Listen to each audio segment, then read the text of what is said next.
MVP test, and this is what we call a minimum viable product. And this is when you start testing something that is kind of a smaller version of your main product. Let's say we're designing a car.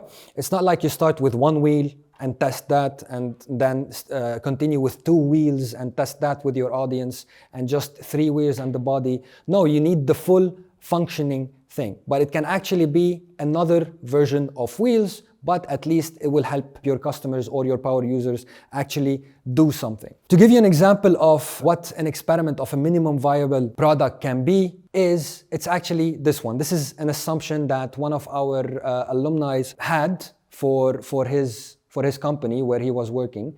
And his assumption was that we think an online self-service system will shorten our sales cycle and allow people to customize their car without having to come to the showroom. So he worked at a car leasing company. Usually people would have to come to the showroom, pick the car that they need, and then fill in a form, and then get a call from the sales rep a couple of weeks later, and then get the car delivered. So the assumption here is that instead of having all this friction, we can let the users customize their cars online and say what they want, say exactly what they want, state all the requirements that they need, and after that, we'll be able to deliver the car in 2 days. So this assumption will basically remove a lot of the friction for those people. To verify that, we will create a website, collecting leads in a CRM, create a visual customization tool, and send a custom quote. This person created an MVP through those 4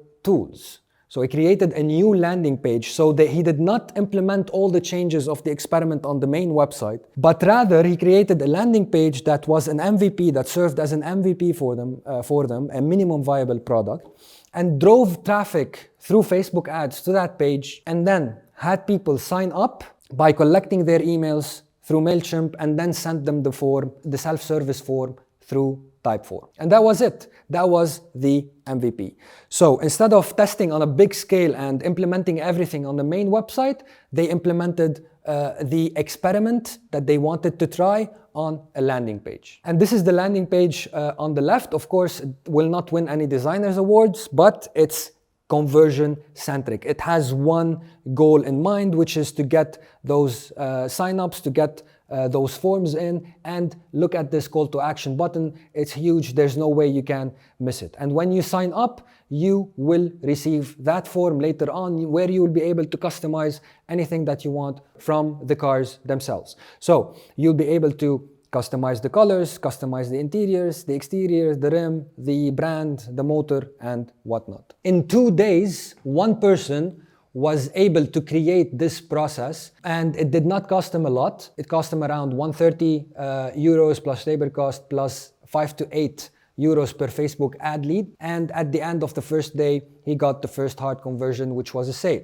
But of course, 1 day is not enough to validate your assumptions. You have to give enough time for the data to start flowing in so you can actually start studying and trusting that data that you get. And after they got enough data that the experiment works on the MVP itself, they decided to implement everything on the main website. And based on the data, of course, again, they saw that they had an 800% increase in leads, and Max, who was behind the idea and the experiment, got promoted to head of growth at Mr. Green. So that's how you can test with an MVP.